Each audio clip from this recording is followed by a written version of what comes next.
tema deste vídeo são os animais comunitários e o direito dos animais. Nosso convidado é o advogado animalista e professor universitário Rogério Ramé. O que define um animal comunitário? O animal comunitário, ele é aquele animal, basicamente, que se encontra em situação de rua, está em vulnerabilidade, portanto, não tem um vínculo definido com uma família, não tem um tutor, portanto, único e definido, né, que está em situação de vulnerabilidade, demandando proteção, e que nessa situação de vulnerabilidade acaba desenvolvendo laços de dependência com determinados membros da comunidade. Então, ele não é um animal domiciliado, aquele animal que tem uma família, que mora dentro de uma casa. Também não é aquele animal considerado semi-domiciliado, que também tem uma família, tem uma casa, mas eventualmente circula externamente a essa residência sem supervisão, tipo o gato que dá um passeio sozinho, ou mesmo aqueles cães que são cuidados de uma forma mais livre e que passeiam sem supervisão, que são os considerados semi-domiciliados. O animal comunitário é um animal de vida livre, um animal que está na rua, mas que desenvolve vínculos de dependência com determinadas pessoas, com determinados membros da comunidade, que passam, então, a tutelá-los de forma comunitária. Como funciona a tutela comunitária? Vai se restringir, basicamente, a assegurar a esses animais um abrigamento, casinhas de abrigamento, ou algum ambiente onde ele possa se sentir protegido e acolhido, fontes de alimento e de água, e também disponibilizam para esses animais uma supervisão no que se refere aos cuidados da saúde animal, oportunizando a eles atendimento médico veterinário, vacinação, castração, e, inclusive, uma relação socioafetiva se desenvolve entre esses animais e esses cuidadores ou tutores comunitários. E como é que funciona esse reconhecimento como animal comunitário? Só por ter essa relação com as pessoas ao seu redor, ali da região, já se constitui, já se denomina que aquele animal é um animal comunitário, ou é necessário fazer algum tipo de processo? Alguém tem que entrar na justiça pedindo esse reconhecimento? Como é que funciona? Basicamente, essa relação nasce faticamente. É uma relação de fato. Não precisa haver, necessariamente, uma formalização dessa relação da tutela comunitária.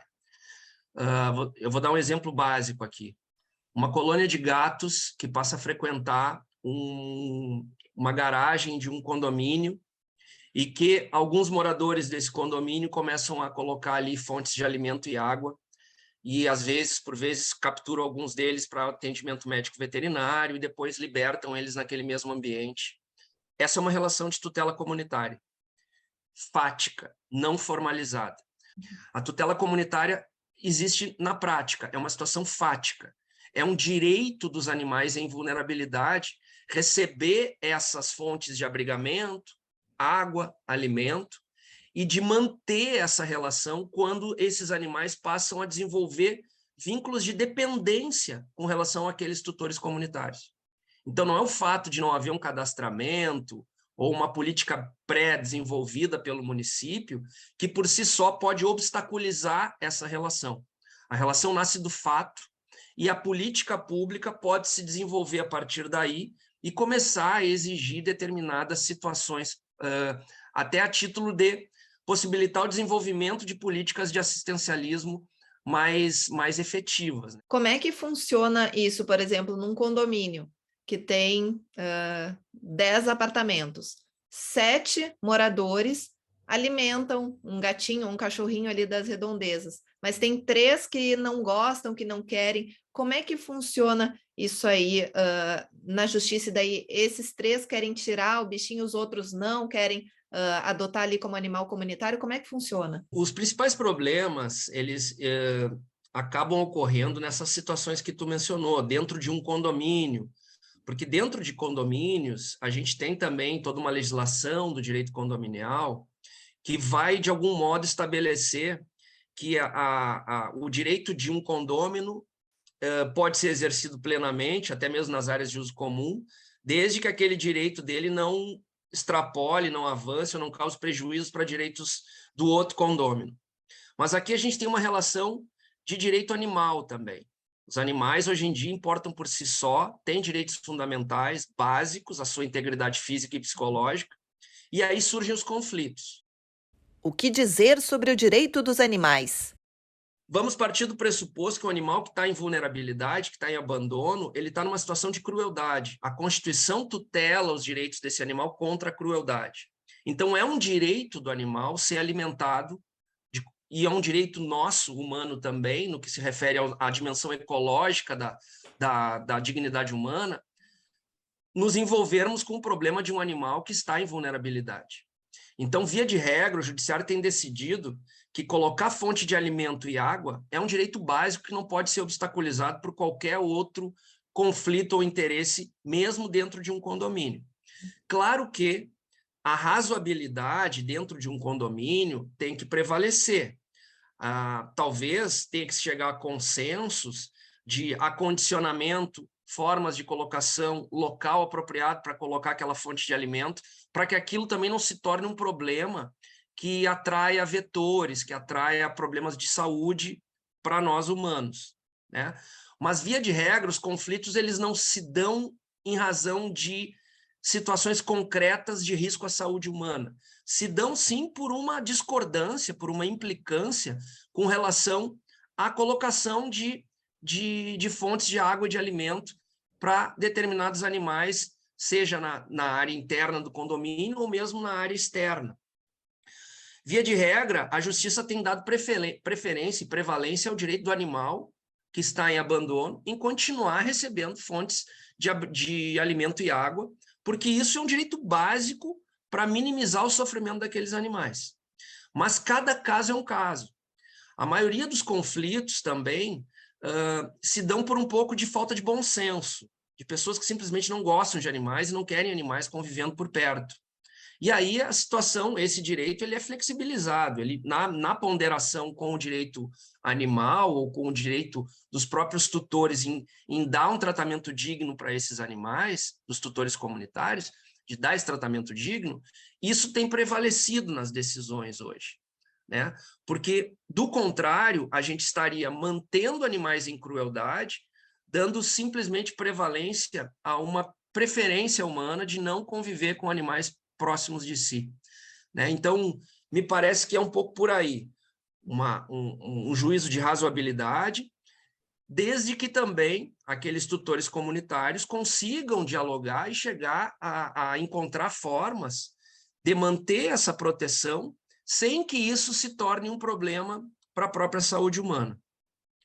Muitas vezes também a relação comunitária não precisa necessariamente se dar dentro de um condomínio. A maioria dos animais que estão em vulnerabilidade são animais de vida livre. É possível também, muito, muito adequado, se desenvolver estratégias de manter esses animais com o mínimo de bem-estar em áreas próximas, em áreas externas ao condomínio. Isso acontece muito com os cães, né? O maior problema de tutela comunitária em áreas internas se dá com os gatos, com as colônias de gato, que acabam circulando por áreas de garagens e etc. E, via de regra, o judiciário, quando demandado nas recentes situações que foram parar no judiciário, tem mantido o direito desses animais continuarem recebendo fonte de alimento e água. Porque me parece uma lógica muito correta à luz do que diz a nossa Constituição quando veda a crueldade aos animais. Os animais comunitários, eles, quando um tutor comunitário se disponibiliza a atuar em assegurar o mínimo de bem-estar para esses animais que estão em abandono, ele está cumprindo uma missão constitucional. E o poder público tem responsabilidade? Quando o animal está completamente em vulnerabilidade, em abandono, nas ruas, sem uma tutela comunitária, não significa dizer que esse animal não está sendo guardado ou não tem um guardião. O guardião, nesses casos, é o poder público, porque o poder público tem um dever constitucional de tutela da fauna, sobretudo dos domésticos, porque os domésticos, nós humanos impusemos a eles um processo de domesticação e de dependência do ser humano histórica. E quando a gente vê os animais hoje, sobretudo no ambiente urbano, em completo abandono, desassistidos totalmente, há uma omissão do poder público no seu dever de guarda, no seu dever de proteção. E quando a comunidade se envolve, cumprindo também a sua missão constitucional, isso não pode simplesmente ser obstaculizado por outros interesses menores humanos. É possível manter essa relação de tutela comunitária encontrando formas adequadas que não comprometam ou não gerem risco à saúde humana. Então, é tudo uma questão de logística, de encontrar boas técnicas para manter essa relação e também de desenvolvimento de política pública que incentive essas práticas e que estabeleça algumas regras básicas para que isso se desenvolva sem que seja fonte e fator de conflito permanente entre vizinhos ou entre a comunidade de modo geral.